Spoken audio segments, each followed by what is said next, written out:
Bienvenue sur Africa 24 pour cette nouvelle édition du Non-Stop Info au sommaire de l'actualité.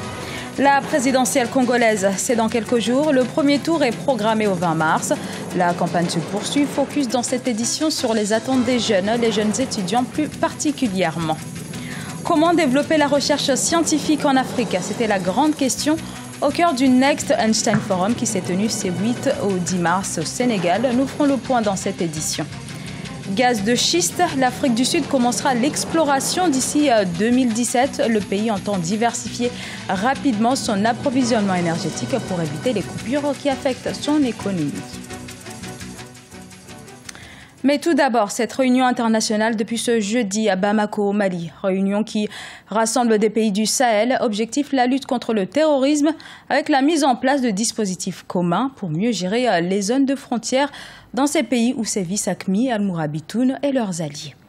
Et avec nous, pour en parler, nous recevons Mohamed Salia Touré, président du Conseil national de la jeunesse malienne du Mali.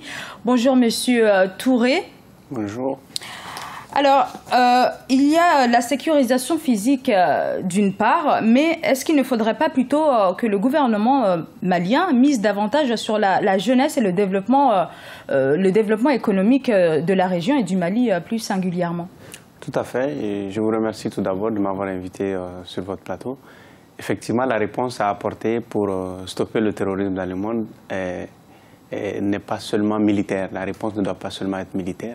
Et il faut donner des perspectives, bien entendu, aux jeunes, et de faire en sorte que ces jeunes soient arrachés à la misère, à la précarité. Un jeune qui est là du matin au soir, qui ne fait que faire lutter, compte tenu de sa position économique trop vulnérable, devient une proie facile pour les recruteurs djihadistes.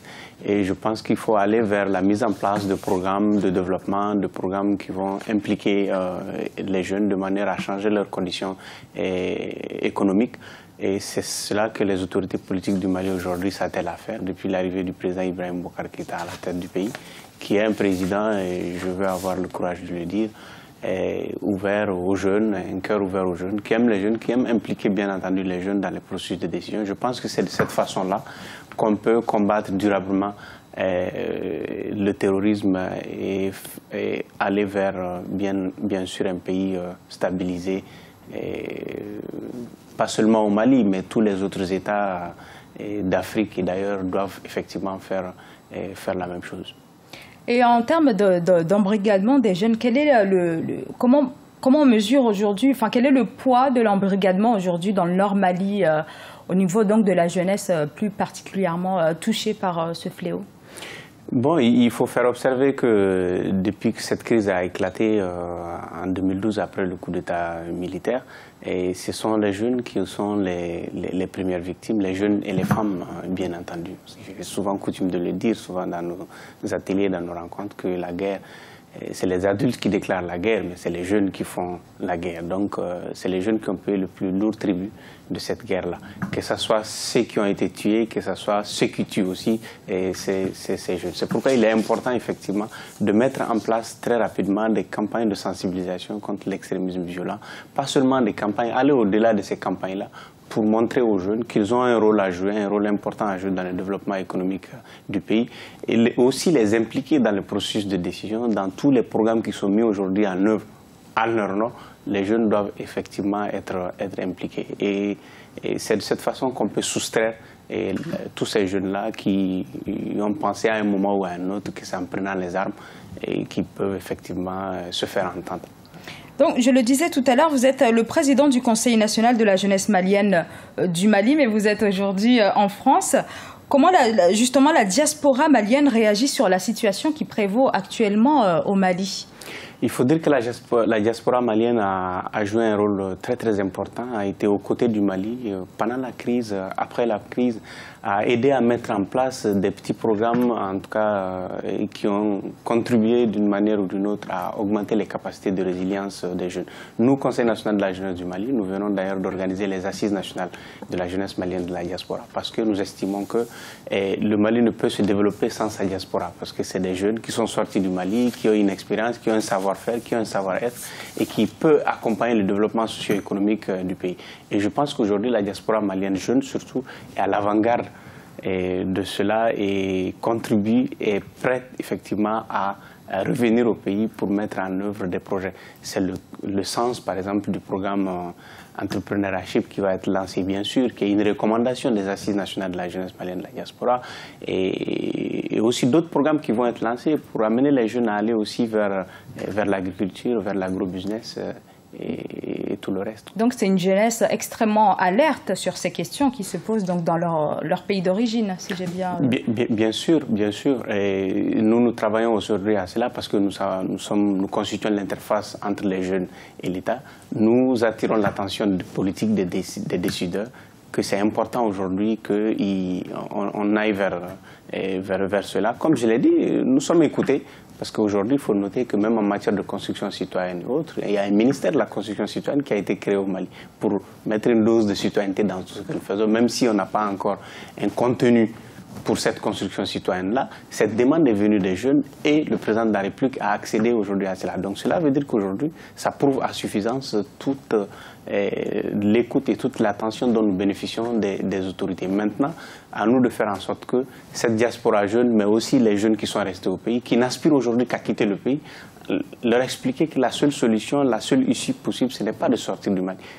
Si nous quittons tous le Mali, qui va venir faire le Mali à notre part? Donc il faudrait que cette jeunesse aussi qui est sortie, qui a pu acquérir une certaine expérience, une certaine expertise, puisse avoir aussi le courage de retourner vers le pays et de soutenir le développement économique. Merci beaucoup, Monsieur Touré, d'avoir accepté notre invitation. C'est moi qui vous remercie. Merci beaucoup et bon retour au Mali. Merci. En République du Congo, l'élection présidentielle approche à grands pas. 9 candidats sont en lice. Gros plan sur les attentes de la jeunesse et plus particulièrement la jeunesse estudiantine. Amélioration des conditions d'études, valorisation des meilleurs éléments. Cette jeunesse qui constitue une bonne partie de l'électorat attend beaucoup du prochain président. Un reportage de Deva Panzou, notre envoyé spécial au Congo. La jeunesse congolaise lance un appel aux candidats à l'élection présidentielle. En cette période électorale, les élèves et étudiants pensent ne pas être au centre du débat électoral.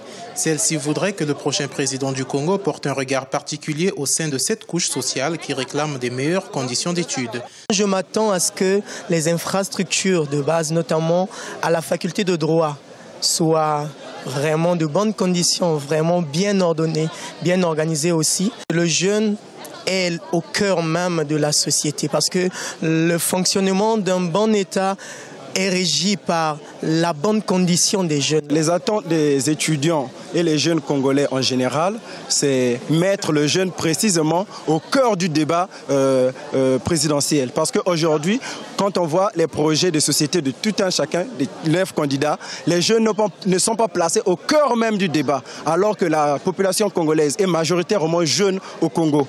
Depuis le début de la campagne électorale, plusieurs candidats parlent au nom de la jeunesse. Mais aujourd'hui, la jeunesse congolaise demande aux candidats de passer de la parole à l'acte. Les jeunes souhaiteraient que les meilleurs élèves soient primés afin d'encourager les paresseux à plus d'efforts et la bourse des étudiants accordée dès la première année. Récompenser les élèves, on peut les doter parfois même des véhicules, on peut les doter des bourses. Récompenser, il y a les moyens pour ça. Il faut des récompenses pour les élèves qui font mieux pour que ceux qui s'asseyent à la maison puissent revenir à l'école. Le président élu doit quand même revoir les problèmes des étudiants. Dès même que les étudiants aient le bac, ils puissent même avoir la bourse dès la première année. Bien que les conditions d'études restent précaires, le Congo a entamé une modernisation des infrastructures avec la construction des amphithéâtres modernes à l'université Mariangwabi, auquel s'ajoute l'université Denis Sassou Nguesso. Et sachez que pour cette présidentielle en République du Congo, vous pourrez suivre ce soir en direct sur notre antenne une émission spéciale qui lui est dédiée avec pour thème « Quel regard portez-vous sur la justice et la lutte contre la corruption au Congo ?» C'est à suivre à partir de 19h30 GMT. Un mot également sur le Next Einstein Forum qui a refermé ses portes ce jeudi à Dakar au Sénégal. C'était la toute première édition de ce rassemblement de chercheurs et de scientifiques venus du monde entier. Et l'enjeu de la plateforme, défendre le rôle de la jeunesse africaine dans l'innovation scientifique. On fait le point avec Oumou Kalsoumba. Faire de l'Afrique une plateforme des sciences et des technologies, c'est l'objectif que se sont fixés les dirigeants africains. L'édition 2016 du Next Einstein Forum, qui s'est ouvert le 8 mars à Dakar, a permis aux chercheurs du continent de réfléchir au changement radical dont l'Afrique doit faire preuve. Cela passera par l'instauration des méthodes d'enseignement beaucoup plus adaptées et conformes pour permettre aux jeunes d'intégrer facilement les mathématiques et les sciences dans leur cursus scolaire. C'est une plateforme mondiale qui permet à la jeunesse scientifique africaine de s'exprimer, d'exprimer ses talents technologiques et scientifiques, de montrer à la face du monde les projets scientifiques sur lesquels ils sont en train de travailler, de partager leurs découvertes et leurs innovations scientifiques. Selon le rapport du Conseil économique et social de l'ONU intitulé « La science, la technologie et l'innovation dans l'optique du programme de développement pour l'après 2015 », la technologie et l'innovation ont un rôle à jouer dans le développement du continent, un rôle qui va bien au-delà de leur contribution à la croissance industrielle. Les chefs d'État africains comptent s'appuyer sur la science et la recherche pour lutter contre la pauvreté. On donne à nos scientifiques la plateforme que nous sommes en train de leur offrir aujourd'hui à travers le forum Next Einstein. Et on leur permet de faire de la recherche. On leur permet de parler de leurs projets scientifiques. De façon à ce que le monde entier voit ce qu'ils sont en train de faire et comment ils sont en train de contribuer à l'avancement de ce continent et puis au reste du monde entier. Je crois qu'ils ne partiront pas parce qu'ils ont l'environnement qu'il faut ici. La jeunesse africaine a été à l'honneur du Next Einstein Forum 2016. La rencontre a été clôturée ce jeudi à Dakar. La prochaine édition sera accueillie par le Rwanda.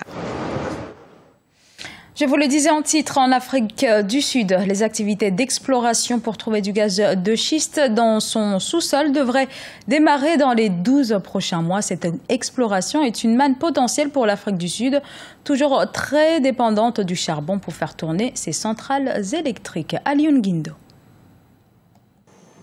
Le gaz de schiste, future richesse minière sud-africaine. Selon les autorités sud-africaines, les tractations ont commencé pour l'exploitation du gaz de schiste d'ici à 2017. L'agence d'information sur l'énergie révèle que le sous-sol du désert de Karoo, au centre-ouest du pays, contiendrait plus de 390 000 milliards de pieds cubes de gaz de schiste, soit plus de 400 années de consommation. L'exploitation de cette zone minière était prévue depuis 2012, mais faisait l'objet de polémiques entre le gouvernement et les écologistes sud-africains. Les régulations concernant le gaz de schiste ont été publiées au deuxième semestre 2015-2016. Les activités d'exploration doivent commencer lors de la prochaine année fiscale. Le gaz de schiste est une réelle opportunité pour l'Afrique du Sud. Cela va créer de la valeur ajoutée à nos richesses minières. L'Afrique du Sud dépend fortement du charbon pour les besoins de sa production d'électricité. Elle se trouve être dans une course contre la montre par rapport à la diversification de son approvisionnement énergétique. En tant que segment de développement en Afrique du Sud, à côté de l'agriculture, effectivement, le développement de ces énergies peut contribuer davantage à l'économie du pays. Mais attention, tous les autres moyens énergétiques qui ont été utilisés semblent assez chers aujourd'hui, à $30 seulement de son prix. Toutes les compagnies qui sont dans les gaz de schiste ont des problèmes. Il faudrait quand même penser demain à asseoir quand même une énergie plus propre.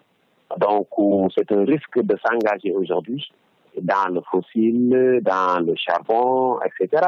D'autres projets dans le domaine énergétique sont en route en Afrique du Sud. Le pays compte renforcer sa production d'énergie nucléaire à travers la construction de 6 à 8 réacteurs qui devront produire environ 9600 MW d'électricité. Pour l'instant, la centrale de Coburg fournit déjà 4,4% de l'approvisionnement national d'électricité, soit 1830 MW. Ce journal a été réalisé par l'ensemble de la rédaction. Nous vous remercions pour votre fidélité. Dans un instant, une nouvelle édition de l'actualité sur Africa 24.